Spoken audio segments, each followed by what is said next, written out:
good senator is a little delayed.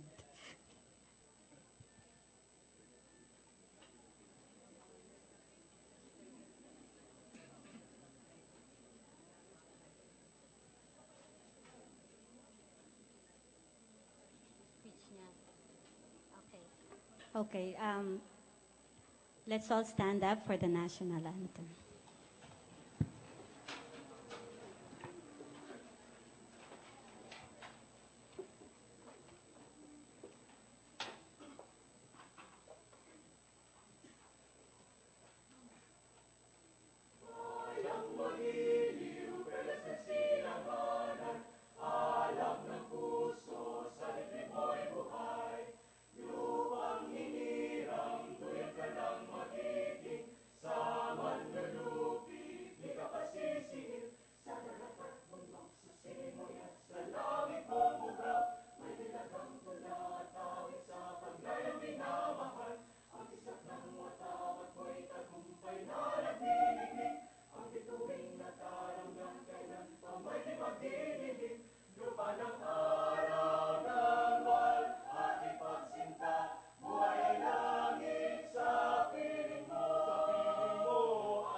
You may now sit.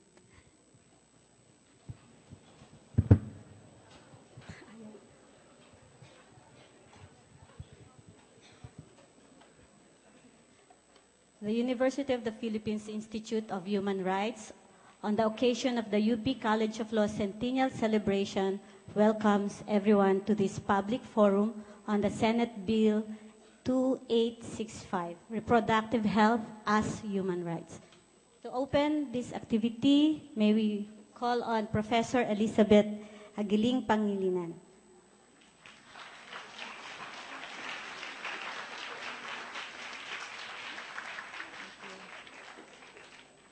Good morning, ladies and gentlemen.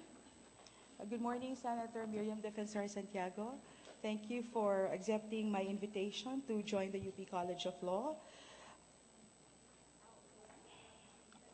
We also thank and welcome all of you, including our reactors, Dr. S.P. Cabral, Dean Raul Pangalangan, colleagues in the faculty, students, friends, ladies and gentlemen, good morning to all of you. When I was mulling over what the Institute of Human Rights could possibly offer in connection with the centennial celebration of the College of Law, I knew that it had to be something befitting our surroundings, something academic, thought-provoking, and relevant. Thus, the choice of reproductive health and rights, which are influenced, if not determined, by social, political, cultural, and economic conditions, and aggravated by women's marginal position, even in 21st century Philippine society, and even if my students believe otherwise. No? Several reproductive health bills have been filed in both houses of Congress for more than a decade already. We have invited the authors of Senate Bill 2865 to speak to us today and share their insights on reproductive rights as a human right, embraced in several human rights instruments, and how the constitutionally protected right to health includes the right of young people to make informed choices under an enabling environment. This also explains why most of our students and out-of-school youth are in attendance today. We are gratified by your overwhelming support and interest, and thank the members of the Diplomatic Corps who are here, officials of the Philippine government, including the Philippine Commission on Women, Commission on Human Rights, NAPSI, MTRCB, students and faculty members from the University of the Philippines, Diliman and Manila, Ateneo de Manila University, Miriam College, Polytechnic University of the Philippines, New Era College, Our Lady of Fatima University, Trinity University of Asia, Technological Institute of the Philippines, Far Eastern University, Arellano University, Lyceum of the Philippines, San Beda College, Centro Escolar University, Quezon City Polytechnic University, San Sebastian College Recoletos, Messiah College, Kalayaan College, and we have many others who are still at the registration table. So we'd also like to take this opportunity to recognize some important guests, although all of you are important, and we're happy that all of you are here. We'd like to acknowledge the presence of representatives from culture and the arts, including Heart Evangelista, Mr. Jim Paredes, Kuya Boji Pascua, Joy Verata. We'd also like to welcome the members of media, friends from NGOs, and representatives of out-of-school youth. We'd like to recognize Dr. Quasi Romualdez, who is a very staunch supporter of the RH. Sandy Hammett, Veronica Baluyot Jimenez, Miss Princess Nimenzo, of course, Carlos Eldran, and his famous hat, no? Karen Flores and Joy Bautista. We look forward to 2 or 2.5 hours of engaged and engaging conversation with you, and I thank also the co-sponsors. Aside from the Institute of Human Rights, we are being co-sponsored by several other institutes, and their logos appear here: PLCPD, the ARHAN, BSWP, Reprosen, RH Agenda, and Gender Committee, as well as the Law Student Government. So welcome to the College of Law.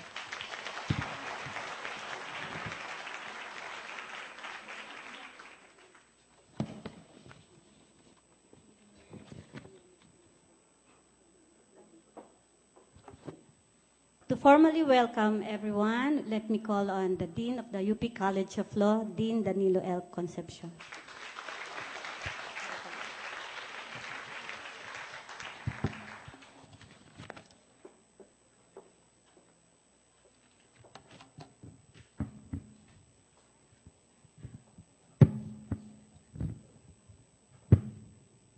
Magandang umaga po sa inyong lahat.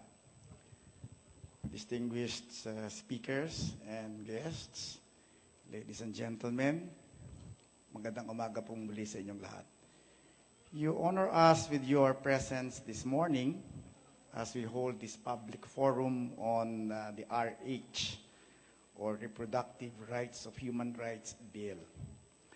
Our guest speakers are two brilliant alumni of the College of Law, Senator Miriam Defensor Santiago, who was also a faculty here at the college, and Senator Pilar Cayetano, one of my distinguished students. Estudyante ko na po si Senator Cayetano. In their distinguished careers, they have done our college proud, and we welcome them back to Malcolm Hall. The establishment of the Institute of Human Rights as one of the 4 institutes making up the UP Law Center is indicative of the important place that the UP College of Law gives to human rights protection and promotion. The choice of the new director of the Institute of Human Rights, Professor Elizabeth Aguiling Pangalangan, my classmate, an expert in the area of women and children's rights, is in recognition of the currency and relevance of this particular area of human rights law in today's lives of our countrymen. The Universal Declaration of Human Rights reminds us of the inherent dignity of all members of the human family. In our humanity, we are all equally valuable, and all at once, the importance that each of us possesses is intertwined with that every other person.